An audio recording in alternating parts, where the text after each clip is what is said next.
There's really no such thing as a bad day doing what I do. There's no such thing as a bad day being an investigative journalist, an independent investigative journalist. There's really no such thing as a bad day in my world. But sometimes there's days that are even better than other days. And today has been one of those days. We started it off. The reason I still have the picture of Chichen Itza behind me is we started this day off with a great podcast with the one and only Laura Eisenhower. If you hadn't had a chance to go and look at that and watch it, you need to. It was very, very powerful.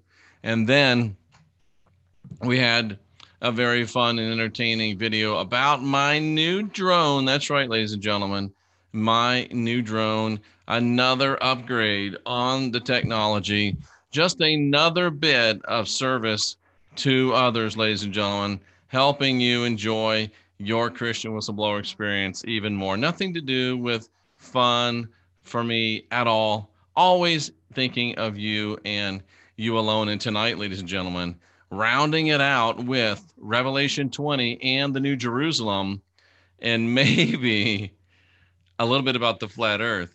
Tracy says, drone? That's not a drone. Remember Crocodile Dundee? That's not a knife. So yeah, it's a small drone. What are you saying about that? You know what they say, Tracy? It's not the size of the drone, it's how you use it. So boom, we're going to use the hell out of that drone. It's going to be amazing. And I'm excited to be able to bring you this Revelation 20, New Jerusalem, maybe even some talk about flat earth. And I'm also excited. We got a new sponsor, ladies and gentlemen. That's right, C60 purplepower.com. Just put in TCW10. You'll get your discount. C60 purplepower.com. It is the very, very bestest of all the restest of C60. C60 purplepower.com. You can just go to the C60 purplepower.com, put in TCW10. What the heck is C60? Well, it's only the most powerful antioxidant yet known. It's a universal antioxidant. It performs the antioxidant action of superoxide dismutase. That's right. It outperforms glutathione, catalase, and yes, ladies and gentlemen, even CoQ10. These antioxidants play an important role in energy production in the cell, but not only can C60 kick their butt, but it helps maximize the efficiency of the cells in producing energy and also may provide cellular protection against many toxic environmental factors. It reduces inflammation in the body by neutralizing oxidative radicals. And who needs oxidative radicals in your life? Come on, think about it. C60 works at the cellular level by lifting the oxidative burden. If you're under an oxidative burden, then C60 is for you. It allows the mitochondria and other cellular processes to function normally, and it may help to maximize the efficiency of the cells and the production of energy, hormones, and cellular metabolism. And folks, there's a lot of fake C60 out there. There's no other way to say it. Our C60 is made with 100% certified organic oils, made with the highest purity, third-party tested in a lab for purity, quality, concentration, and maximum bioavailability. It's not coming from, it don't come from China. It's made in the USA. It's produced in an FDA-approved GMP certified facility, free shipping in the USA, satisfaction guaranteed. And you can actually call on the phone 8 a.m. to 8 p.m. Saturday, 8 a.m. to 8 p.m. and on Saturday even from 9 a.m. to 3 p.m. Purple C60 purplepower.com, and it is just put in TCW10. It is so good. It is not from China, and it's so easy to take. All you do, I'll just take some right now. You just like this. Tastes good. I need more avocado in my diet, according to my new vision scan from Glenn Streeter. So mine is avocado oil, but it also comes in coconut oil.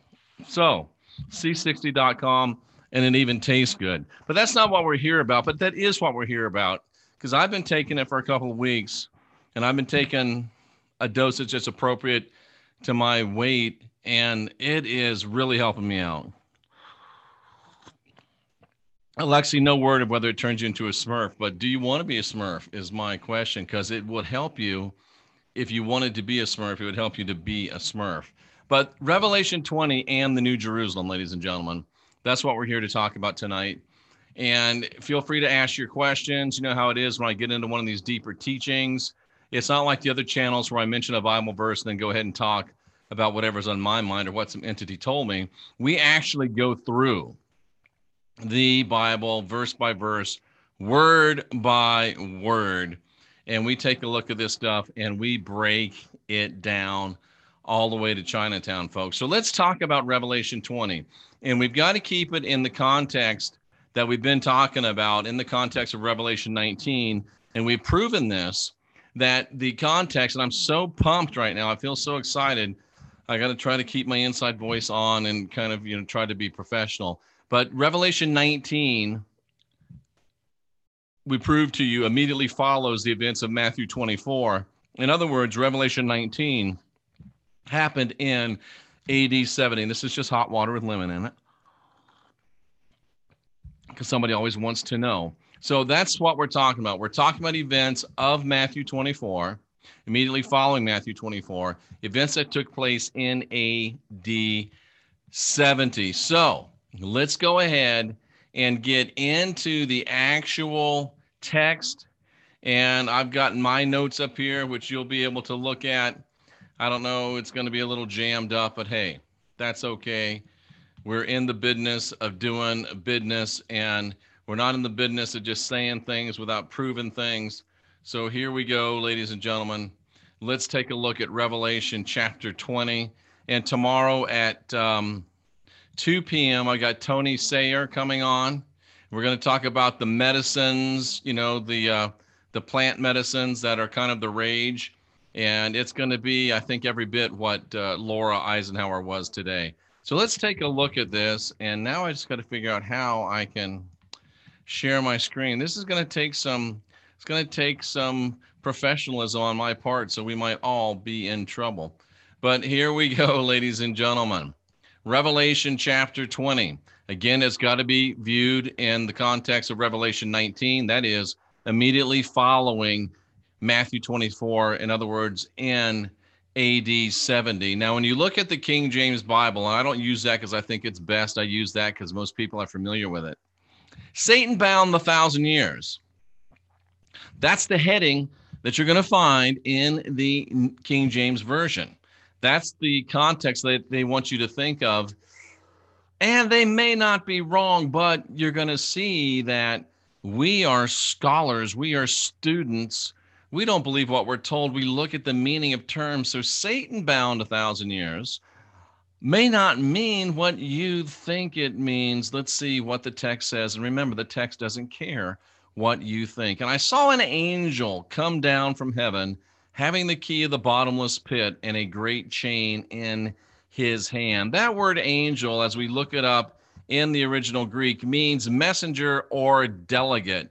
Now, I know some of you won't believe me unless I show you, so I'm very happy to show it to you. It's just going to take some doing with the way we got this set up. So I will show it to you, but I'm going to have to probably open this up a little bit and go into interlinear.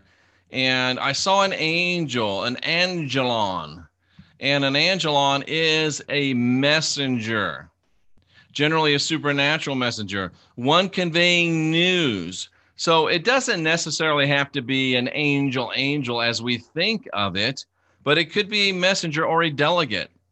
And Titus at Jerusalem was definitely a clear messenger. He was definitely a clear delegate from the divine emperor Vespasian, I believe, his father.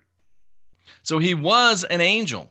He was a messenger. He was a delegate, ladies and gentlemen, from the divine emperor. It fits perfectly, and no other explanations do. Is he saying that the abomination of desolation took place in AD 70? Yes, he is, and he's proven it.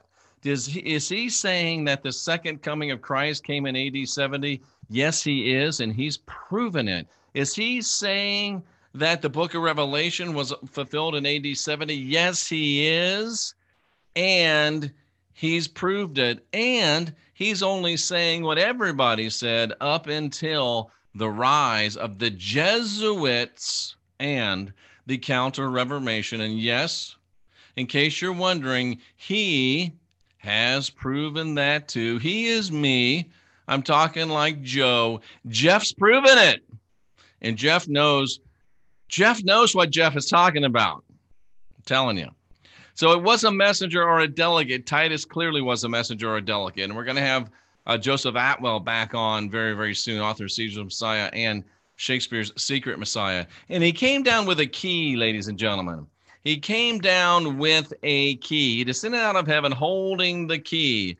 And as we look into this, we can see that it's a key. It's keys. If we go down through here, it carries the context of locking something down. So here comes this messenger or this delegate who locked down something, and Titus clearly locked down Jerusalem, cousins, like it's never been locked down before or since, gave it great tribulation that it's never had before or since. And what did he lock down? He locked down Jerusalem, and he locked down the abyss, an unfathomable depth. And let's look at this in the Greek so you know exactly that I'm telling you the truth. The abyss, ladies and gentlemen, it's word number 12. It's a boundless, bottomless, unfathomable depth. And the way that you know that this really is talking about Matthew 24, in addition to the expert exegesis that you're receiving from former 20-year pastor, Bible college graduate, veteran of 100,000 hours of biblical study, and all-around nice guy, Jeffrey Daugherty, that this word is used, ladies and gentlemen, in an especially Jewish conception. This is a word that spoke to the Jews, and the Jews especially, specifically and powerfully. And, ladies and gentlemen, Jerusalem on that day, when it was burning and the temple was destroyed and block was pulling from on top of block, it was a bottomless pit. Judaism had fallen to the abyss of the abyss. Judaism had fallen to an unfathomable depth. They felt like they were the home of the dead. They felt like they were the home of evil spirits. And by any measure, by those of you that watch and listen to channels like this one, you'd have to agree that it was the home of the dead. Over 1 million dead. Over 1 million dead in Jerusalem on AD 70. And of course it was the home of evil spirits. And don't you think that when Josephus, who was complicit, don't you think that when Titus brought and locked everything down, and he locked it down with a great chain, what that means in the Greek is that he set a strong rule over it. He set a strong rule over it. Titus shows up. He has a key. He locks down Jerusalem like a bottomless pit, and he exerts strong rule over it. And then he lays hold, ladies and gentlemen, on the dragon, the serpent, which is the devil, and Satan, and he bound them for 1,000 years. Let's break this down, ladies and gentlemen. What exactly is he talking about? We know what we think he's talking about religiously. We know what we think he's talking about spiritually. We know what the neo-Jesuit complicit teachers on YouTube, the Christians and those that are and won't admit it, you know what they'll say about it. You know what they say about it. You're still listening to them even though you shouldn't.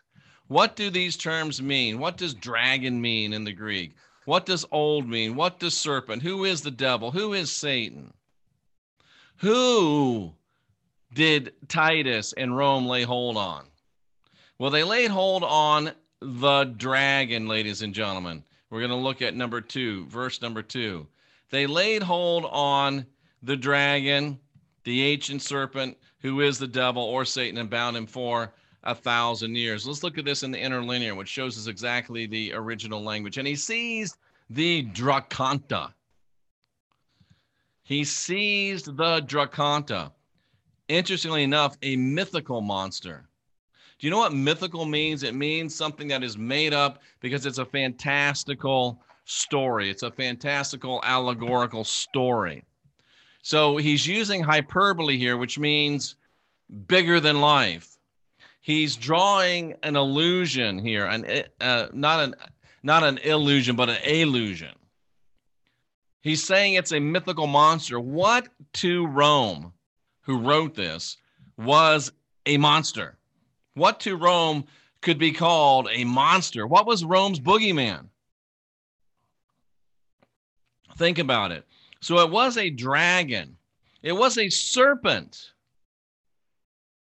What was Rome's snake in the grass, ladies and gentlemen? Think of these things. Ask yourself these questions. So it was those things, and then it was also a serpent, a snake. Who was Rome's snake in the grass? What was Rome's snake in the grass, ladies and gentlemen? What was it? Just think about these terms. Ask these things to yourself. Think AD 70, not 2020, where lying liars that want to get paid are telling you pretty little lies. The dragon, the serpent. And then, ladies and gentlemen, it's the ancient. The ancient. What is an ancient? Been around a long time. What had been a thorn in Rome's side for a long, long time? What is the devil, ladies and gentlemen? The devil is a slanderer, one that accuses. Who had been slandering and accusing Rome? And finally, ladies and gentlemen, it was Satan. Like the church lady, it was Satan. Satan. What does Satan mean? Satan means adversary. Adversary. Can we just break this down in plain English? Break this verse down in plain English, these two verses, and see what it says to us in plain English, ladies and gentlemen, and just read it that way. Titus came and exerted strong rule over that long-standing snake in the grass, that accuser, the adversary. And he bound him. The word bound means to bind and make unlawful. Did you know Judaism had been made unlawful in Rome? What had been Rome's adversaries? What had been Rome's main adversary? Think about these things as we go through this. Think about these things as we go through this. And then as we get back out of Satan, let's get back into just the regular verse. And he bound him for 1,000 years. This is where it gets interesting, ladies and gentlemen. He bound him for 1,000 years. 1,000 years from AD 70. Keep that in the back of your mind. They bound something. Something was bound on or about AD 70, and there's always wiggle room when you're talking about history, but on or about AD 70, something was bound, ladies and gentlemen, and it was bound for 1,000 years. And it was cast into a bottomless pit, shut up, a seal set upon it, that it should deceive the nations no more till the 1,000 years would be fulfilled. And then after 1,000 years, it must be loosed for a little season. So let's look at this in the Greek as well. The abyss, it was thrown into the bottomless pit, same word above. Same word above. And then as we look at this word, where did that go? I hope I can get it back. As we look at this word, shut him up, it's a dual meaning. What does shut him up mean? If I shut you up because you're acting out in the chat room, what happens? You can't speak anymore, right? Or I could shut you up in a room and throw away the key, but I'm too nice to do that. But shut him up does have this dual meaning. And you're going to notice as we go along in the days and weeks and months ahead that the New Testament, there's not one word. And you remember the Jesus character saying, not one jot nor one tittle will pass away. That's the Roman authors telling us that the dot of an I, metaphorically, the cross of a T, metaphorically, every bit of it means something. So you have to break down and look at the text in totality and understand who's writing it and what they're writing it for, because there's encoded, highly encoded messaging throughout the Roman text of the New Testament. That's right. I said the Romans wrote it. I think I've proven that. I'm going to continue to prove it. And even if the Romans didn't write it, what was written was edited, vetted, and approved by the Roman censor before it could ever be published. So if you can explain to me why Jewish people writing Jewish religious documents that are always written in Hebrew wrote them in Greek, that's your first big red flag, ladies and gentlemen. Jewish guys writing religious documents in Greek? No. Never would have happened, ladies and gentlemen. Use your hat, as my dad used to tell me. Use your head as for something other than a hat rack. Let me stop my share and try to get my words back. Okay, so here we go. We're going to go back into the share. Isn't it nice to share? We always want to share. So he cast him into the bottomless pit. He shut him up, literally shutting him up and literally shutting him up. Both senses of that word. He set a seal upon them. What does seal mean? I want you to see this. This is really good. What does seal mean? It's not like one of those seals. They didn't put a seal with a ball on top of them. They didn't do that. That isn't what happened. What happened? What kind of a seal did they put on? Oh, they sealed it. They sealed it with wax. They sealed it with iron. They sealed it with nuclear devices. They sealed it. No. And this shows you what happens when you read the text, ladies and gentlemen. They sealed it. What does that mean? To seal, to set a seal upon, to seal with a signet ring. They sealed it with a signet ring. Who wore a signet ring? Caesar, Titus. He sealed it. This was sealed with a signet ring.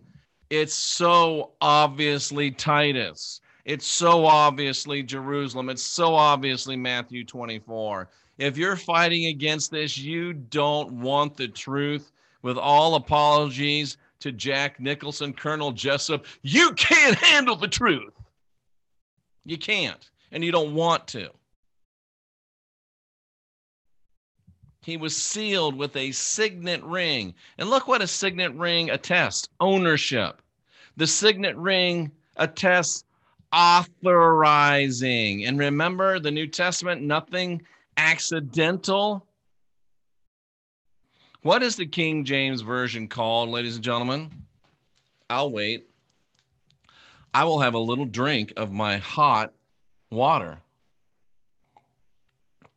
I will adjust my Mystech bracelets, which keep me at the Schumann resonance, which put my cells in peace and harmony and not chaos, and allow me to function at my highest level of spiritual, physical, and mental optimization.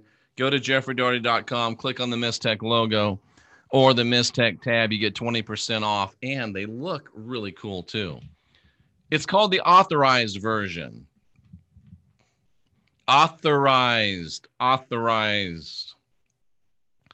Words mean things. They're there for reasons, ladies and gentlemen.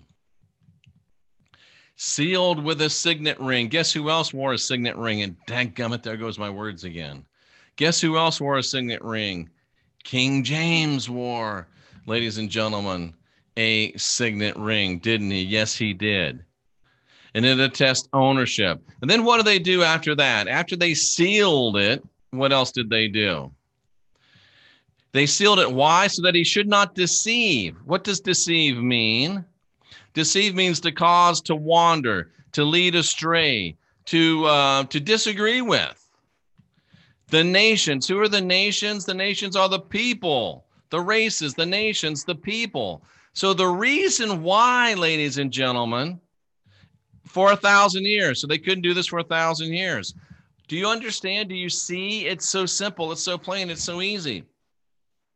Those that opposed Rome, that were in Jerusalem, Jews, yes, but also those that were bringing the message of the anointing, that we're divine, we're sovereign, we're free, they died there too. Those that were saying you're not filled with original sin, you got the spark of divinity within. Those that were saying love your neighbor as yourself, live life and life more abundantly, those people were killed.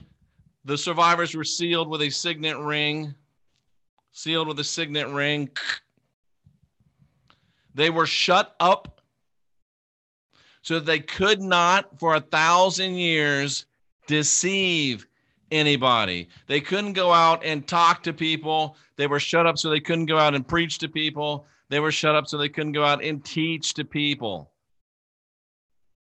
They could no longer deceive the nations until 1,000 years were completed, ladies and gentlemen. They could not deceive the nations until 1,000 years were completed.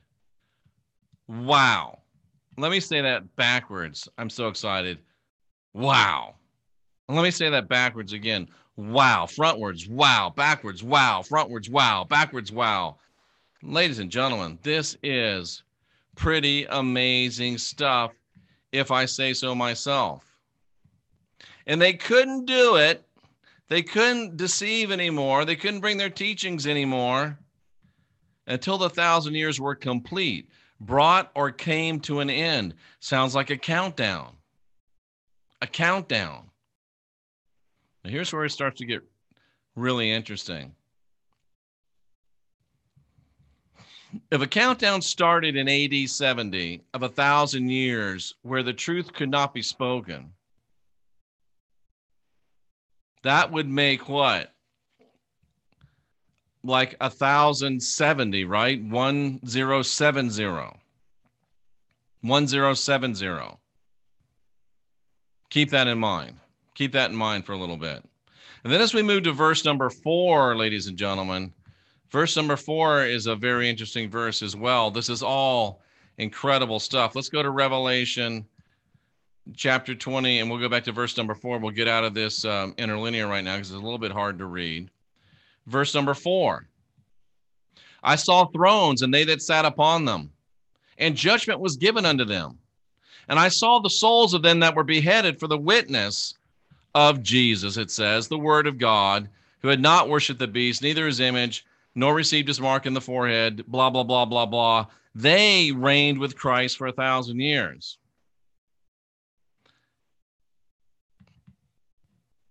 Most of this is dung, but something's dropping into my head even as we speak. Those that we know now that sit on thrones, ladies and gentlemen, those that sit on thrones that we place them on in religiosity, on YouTube, in churches, in mosques, in, they don't call it a temple anymore. What do they call it where the Jews go? Synagogue. We sit them on thrones. And they're sitting on thrones. These neo-Jesuits, they're sitting on thrones. And they have judgment. They have the power of judgment. They can tell you what to do and you'll do it. Because you believe they've got the power of judgment. And there's so many of them, ladies and gentlemen.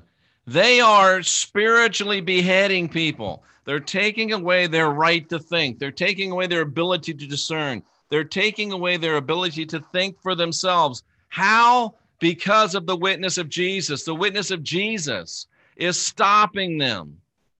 It's beheading them. What does for them mean? If this means what I think it means, I'm even more brilliant than I thought I was, and I thought I was pretty brilliant. So let's see what it says. Oh, how good am I? How good am I? Because of the testimony of Jesus. They're beheaded. They can't think. They can't reason. They can't understand. Why? Because of the testimony. What's the testimony? Because of the witness, the evidence, the testimony of Jesus. Jesus keeps you from thinking clearly. And when you listen to these people that teach Jesus, when you listen to these people that sit on the throne because you put them there, and they teach you Jesus, and you take Jesus, you might as well cut your head off because you're not using it. That's new. That's not in the notes. You've been beheaded, willingly so, because of the testimony of Jesus, and because of this word they say, this Bible that wasn't even written by who they say it was written. That, ladies and gentlemen, that's what has beheaded you. It's what has beheaded you. And they are reigning for 1,000 years. They are reigning with Christ, who is Rome. Who's been reigning for 1,000 years? The Roman Catholics. Who's been reigning for 1,000 years? The Roman Protestants.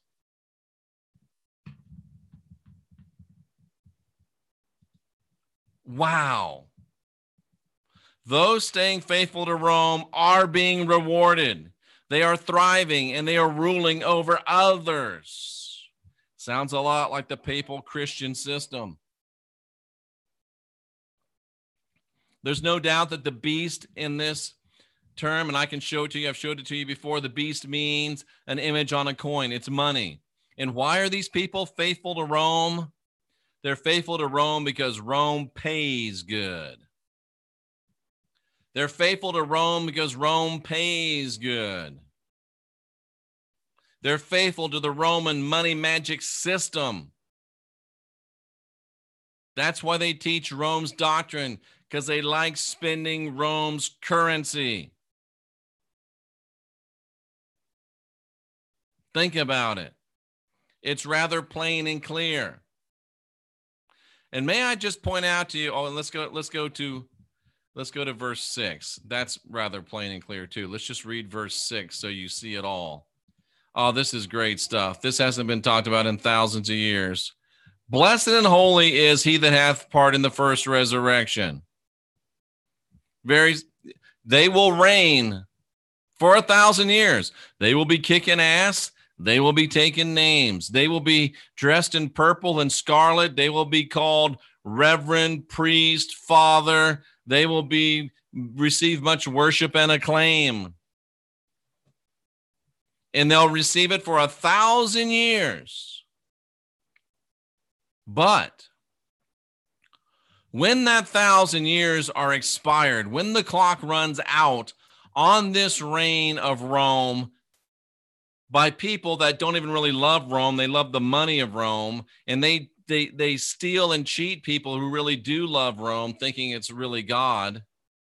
But when the 1,000 years have come to an end, Satan, remember the adversary will be released from the prison. Who's the adversary of Rome? Those that are against the doctrine of original sin. Who's the adversary of Rome? Those that believe we got the spark of divinity within. Who's the adversary of Rome? Those that think we're divine, we're sovereign, we're free. We're the adversaries of Rome. And who is going to be set free after 1,000 years of Roman bondage? We are. Keep that in mind. And what will we do when we get let out of our prison? We'll go teach the nations. We will go teach the nations. The adversary, which is you, the adversary, which is me, we will be set free from imprisonment. Did you listen to Laura today? Talking about something's happening cosmically, something's happening metaphysically, something's happening physically, metaphysically, that we are being set free and there's nothing that can stop it. I think Laura even said it's almost like their time is running out and they can't stop it. It's almost like a clock is running out. It's almost like time is running out. It's almost like 1,000 years are counting down. And we're not there yet, but we can smell what the divine's got cooking.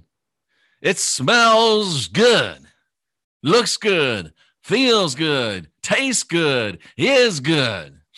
We can smell that. I love the smell of churches burning in the morning. It smells like victory. And I don't mean literally burning. You know what I mean? We can smell, we got this scent in our nostrils of victory. It's not quite here yet, but we got it. We can smell it. It's sort of like Hero Soap. At jeffreydaugherty.com, click on the Hero Soap logo, the American flag logo. It's kind of like, it's not overpowering, but people will be like, well, have you lost weight? I mean, you smell great. What is that cologne you're wearing? Oh, that's Freedom Soap. That's Hero Soap. Let freedom clean. And while your mind is getting unindoctrinated, there's no reason for your booty to stink. Get you some Freedom Soap. All kinds of great spearmint. I love the spearmint. I like the peppermint. I like the sandalwood. I like it all. It smells so good. So it's kind of like that. We got the smell, and you can get that at jeffreydaugherty.com. Just click on the the Hero Soap logo, Let Freedom Clean. We can smell the victory. We can smell that we're about to be set free from our imprisonment. And what are we doing? We're teaching a different doctrine to the people, different from the doctrine that Rome has taught them. We're teaching a different doctrine to the people than what Rome has taught them. We're not teaching them. Rome taught them that they're sinners, and they've got to have salvation. And Roman Catholic, Roman Protestants got the only Savior in town. We're teaching something different. We're saying you don't have sin. You got the spark of divinity within. You don't have original sin. You got the spark of divinity within. You're not a sinner. You've got God inside you, the kingdom of God. And you're not just here to barely make it through, but you're here to live life and life more abundantly. And watch what happens, ladies and gentlemen. Watch what happens when we're being set free. And we've got this sense of freedom that's coming upon us even now. We've got that sense. And when we get set free, we go out and we teach this different doctrine to the people. And this is the part that I didn't really want to talk about, but I am an investigative reporter. And when the text says something, you have to bring what the text says and let the people decide for themselves what the text means. Now, I want you to notice here in verse number 8, and they shall go out and deceive the nations. They'll go out and teach something different than what Rome taught. To Rome, that's deception. To those that are deceiving, teaching the truth is deception. So we will go out and deceive the people, and we will go to the people that are in the 4 quarters of the earth. We've got to look at this. What does this mean? The 4 quarters of the earth. What does this mean? Doggone, that's not what I wanted to hit. The 4 quarters of the earth. I just bring you the news. You decide what to believe. They bring us to the 4 corners, it says here in Berean Study Bible, the 4 corners of the earth. Well, what's the word really in the Greek? It's an angle. It's a corner. It's a corner. You know what a corner is? It's where 2 angles meet. It's a corner. So we will be going to the 4 corners of the earth. What's the earth? The land. The 4 corners of the land. I'm just bringing you the information. Gog and Magog. What does Gog and Magog mean? Oh, it means this nation, and it means that nation, and it means this dude, and it means that dudette. You've heard so much teaching about what Gog and Magog are. who Gog and Magog are. It's this, it's that. Am I the first one to ever say, I wonder what Gog means? Let me click on it. What does Gog mean? Gog means associated with Magog. Okay, what the heck does that mean? It means, it means a land of the north. And guess what Magog means? It means a land from the south. All it means is that people from the north and people from the south and people from the east and people from the west, the people of the four corners of the earth, we're going to be telling them a different doctrine than Rome told them. And this is where it starts to get interesting. We come from the four corners of the earth, telling people a different doctrine than what's been told to them by Rome, and then we gather together. We gather together for battle, ladies and gentlemen. War, strife, battle, quarrels. Now, does this mean Battle of Armageddon? No, remember, that's already past AD 70. So what are they talking about? What are they talking about? Well, usually when the scripture, the text says something that's hard to understand, it'll double down and tell you what it means again. So the adversary will go out and teach a different doctrine to the people. We're the adversary in the four corners of the earth, north, south, east, west, bring people together. And there's a lot of them. There's a lot of us. It's like the sand of the seashore. Now, I want you to notice what this says. And then we will march across. Watch this. I'm just bringing you what it says, ladies and gentlemen. And then we will march across. What is march across? We will ascend. The saints will go marching in. I hate to say it, but, we'll go marching in. And what are we marching across? The broad expanse, the breadth, the platis. We're marching across the broad plain. I have to report the news. We will march across the broad plain of what? Of the earthland, of the soil, of the region, of the inhabitants. We will march across the broad plain from the four corners. I'm just telling you what it says. But fire came down and consumed them. What does consumed mean? Eat up. Eat up till it's finished. Devour. But do you ever notice the other meaning of the word, the other meaning of being consumed? Have you ever been consumed by fiery zeal to tell a message or a truth? I think you have. I think you have. I think you have. So we march across the broad plain of the earth from its corners and encircle, ladies and gentlemen, there's a clue. We encircle, like Titus did Jerusalem, by the way, the camp of the army of Rome. We encircle the camp of the Jesuits. We encircle the beloved city, Rome. Or is it the New Jerusalem? We'll get to it. It could well be ecclesiastical Rome. We're encircling, and I don't think it means, I can't see it in the text of it meaning a physical, literal battle, but we are, again, deceiving, teaching, exact opposite doctrine of Rome. We're encircling the Jesuit lies. We're encircling their beloved city of Rome. We're encircling them. I'm not even going to look at verses 10 through 15 because I think they were added.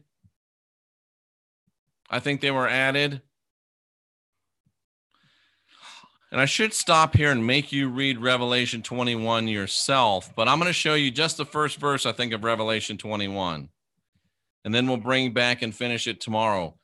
And the reason I'm going to do it is because it relates to this flat, broad plane. It relates to these corners, and it relates to encircling the camp of the enemy. You did notice it said they will encircle the camp of the enemy. Go back and just make sure you see that. King James Version.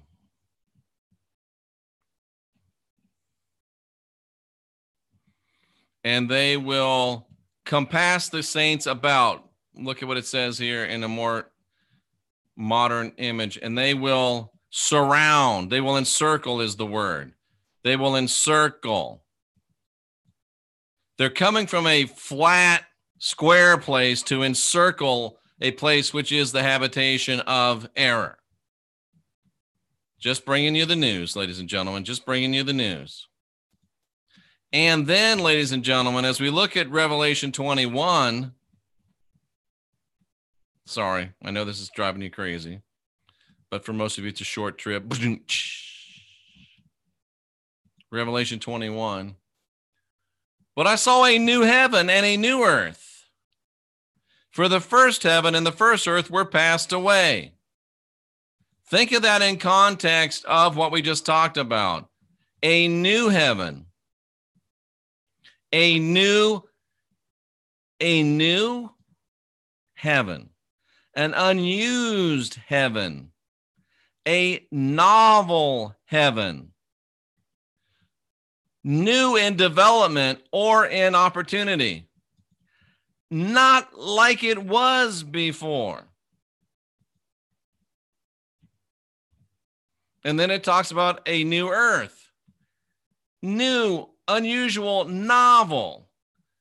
New in development, something new, a new development. Not like it was before. Not like it's always been. Not like it was before, not like it's always been, because the first, you ready for this? First, the word is protos. First, chief, most important, principal, superlative.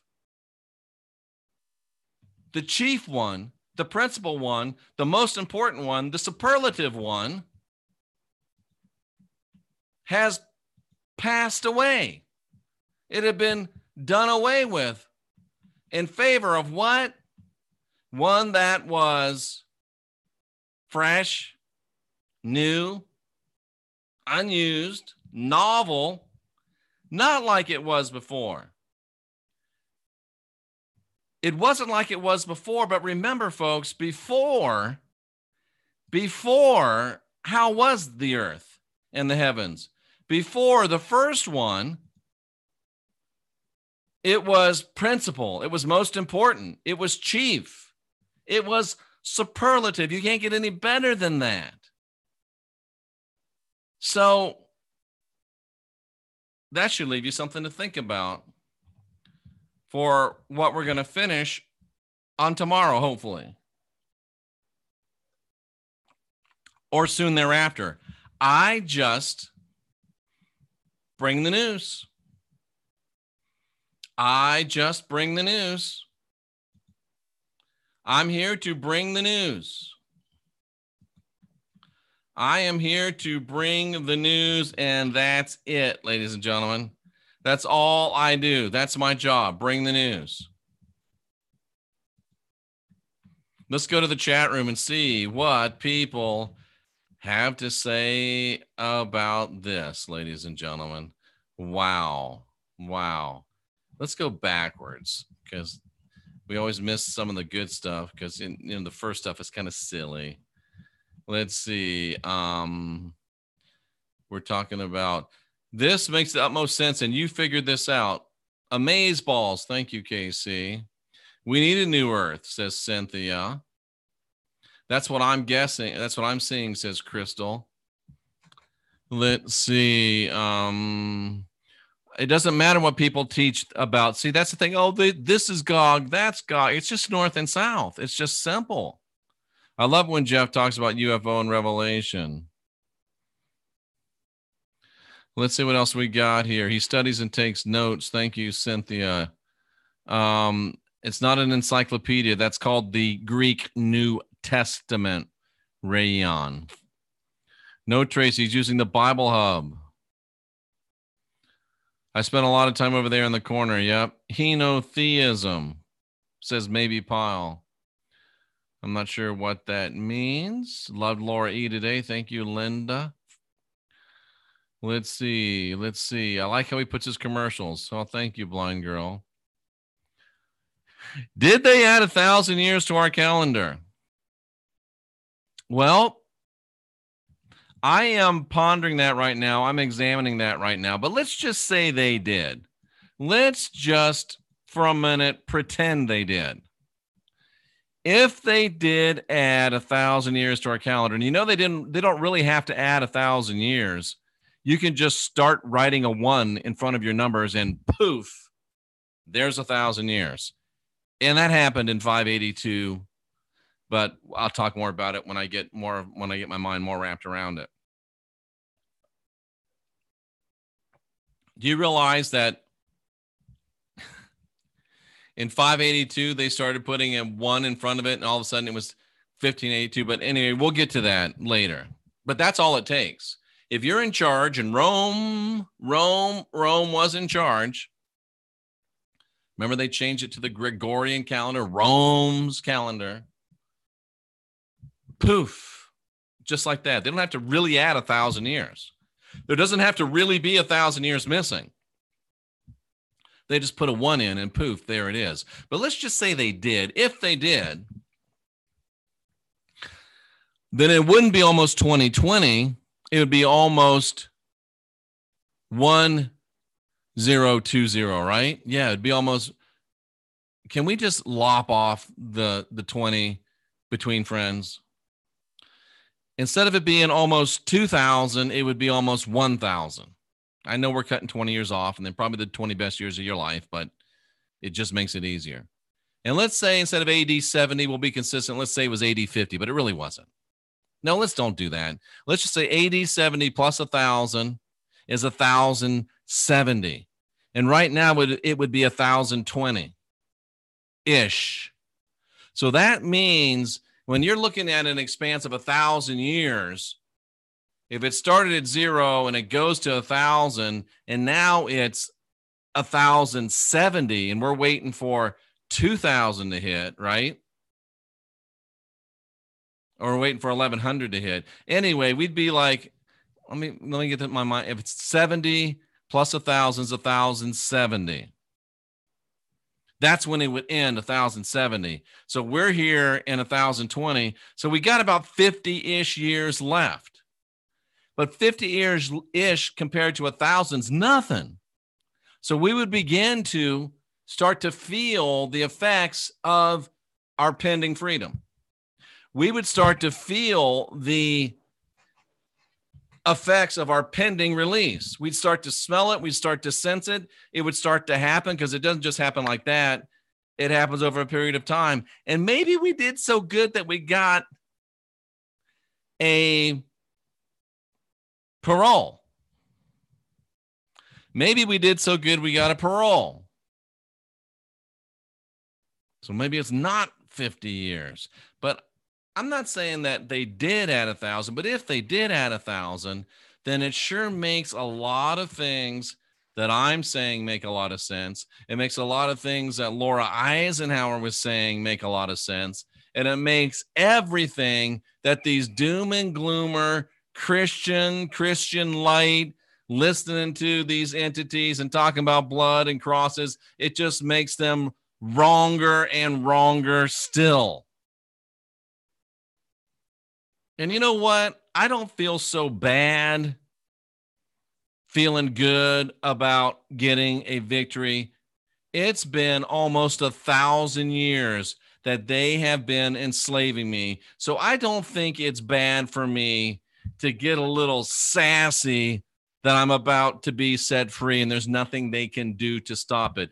I've been held down. We've been held down for 950 years. 1170, 20. Yeah, for 950 years about. They've held us down. They've lorded it over us. They've laughed at us. They've killed us. They've stolen our women and raped our cattle for 1,000 years, 950 years.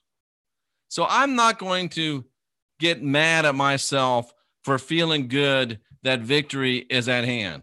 I'm not going to worry about being all love and light. I'm going to be all right bringing some namaste on their ass. I'm going to feel fine about that because it's been 950 years. And we are about to be free and free indeed. And they are going down. They are going down to Chinatown. They're going down hard. Doctrinally, folks. We're not going to try to bring anybody down physically, doctrinally, but I might just point and laugh. I might just point and laugh. And you know that old saying, I hate to say I told you so? Not me. I freaking love to say I told you so. Saying I told you so is probably my favorite thing. I love to say I told you so, and I will be saying I told you so. I guarantee it. I guarantee it. Let's go back real quickly and see if there's any more. Let's see. It's Bible Hub. You got me on fire right now. Thank you, Dancing Gypsy. They bumped the calendar to get us off their scent. Tracy Dyer, yep. Anne-Marie Paul, nice to see you. Tracy says we're on the cusp. I believe we are. Let's see. Anne-Marie, oh, shitballs, the four corners of the earth. The broad expanse of the flat plain, Anne-Marie Paul. Listen, I just report the freaking news. The Matrix is breaking down, as Laura was talking about today, ladies and gentlemen. Break it down, Jeff. Thank you. I'm doing my best. It makes so much sense, says Teresa. Let's see. Deceivers are the resistors of Rome. That's who we are. The 1,000 years may be coming to an end. Dyer is on it again. Jeff, preach it, brother. All right, $5. Thank you. I don't see who it is right now, but thank you so much. I took the words right out of Michelle's mouth. Thank you very much. Thank you very much. Especially if the calendar's 1,000 years off, it makes so much sense. Yes. How about that? Titus bound the truth for 1,000 years. It gets me thinking. Me too. Me too. Oh my. Ladies and gentlemen, powerful stuff to ponder. Powerful stuff to ponder. Powerful stuff to ponder. Yet another groundbreaking show, Jeffrey. Thanks for not holding back. Thank you, Artie. Plain T Planet. The men in dresses are going to have to get real jobs. If you consider the mud flood, how dare you steal my childhood? Preach, Jeff. Laugh out loud. Sassy is classy. How about this, ladies and gentlemen? How about this, ladies and gentlemen? We got one more, Revelation 21, and we'll get into more of the evidence. There's really not, it's really so plain that it can't be denied. There's that word again. It's really so plain that it can't be denied. But I just have to give myself more time to wrap my head around it before I say it in public. It's amazing, ladies and gentlemen, the stuff that we're seeing, the stuff that we're learning. And do you notice it all comes from the text? We're not reading anybody's book. We're not getting this channeled. No entities telling us. No father tells us what to say. No mother, no sister, no brother, no aunt, no uncle, no niece, no nephew. We just look at the text. And the text is meant to deceive us. And natural law demands that they tell us the truth as well. And we just have to be smart enough to find it. And we're doing it. Craig, make a sandwich, says he's always learning every time he's here. So, ladies and gentlemen, that's what I'm here for. Thank you, Jeff. Number one shows today, says Crystal. Thank you so much. Tanaz says we're slamming a home run. A Rome run. Boom. I like it. Running around the bases and sliding into home. And if we hit a Rome run, we wouldn't have to slide into home. but sliding into home when you hit a home run is just super cool because you're just rubbing it in. And that's my kind of baseball right there, ladies and gentlemen. We're in the baseball business, and cousins, baseball is a booming boom right now. I messed that up, but you know what I'm talking about. So we got one more on these tomorrow. And get your C60. C60purplepower.com. Use the code T for the, C for Christian, W for Whistleblower, 10, TCW10. A lot of them are vexed by the text, but you're not. We're vexed and set free by the text. It's weird, isn't it? It really is weird. Well, Joe, you didn't miss much. Another boring show. Ladies and gentlemen, history has been written by the winners, and that's okay because history is going to be written by the winners tomorrow. And today, we're the winners. Over 40,000 strong and growing. Over 40,000 strong and growing. We can and we will win today and build a better tomorrow, ladies and gentlemen. We're the last generation of real humans. And that's true in more ways than we know. And we are the last generation of real humans because we're the ones that's going to bring it home, ladies and gentlemen. We get, so many people have run this race, and we get to cross the finish line as winners. We get to raise our hands in victory. What a privilege. What an honor. As you leave, give us a thumbs up or thumbs down, depending on how you felt about the show. Please do subscribe while you're here. Tell others about the channel. It's fixing to get really, really exciting, ladies and gentlemen. Things are not bad and getting worse unless you're on the losing side. If you're on the winning side, like we are, things are good and getting better and about to get so good that we won't even be able to contain the goodness. That's the way it's supposed to be. You're supposed to be so full of goodness that it spills out of you and gets onto other people. Positive, airborne optimism. That's what we need. I'm more excited than I've ever been in my 56 plus years. And 5 and 6 equals 11. I'm a double master 11. It makes sense. This is our season, ladies and gentlemen. And we're here to win. And win we will. Things are good, cousins. They're getting better. We are in the getting better business. And right now, cousins, business is a booming. I salute you for being here, seeking after truth. Tell your friends, tell your enemies, tell your in-laws, tell your outlaws, tell people you like, tell people you hate. And it's all right every now and then to say, I told you so. Because we did, and we are about to win. If you want to see what a winner looks like, go look in the mirror right now. I'm Jeffrey Daugherty, the Christian Whistleblower. You're a winner. I'm a winner. We're all winners. And we'll see you again tomorrow.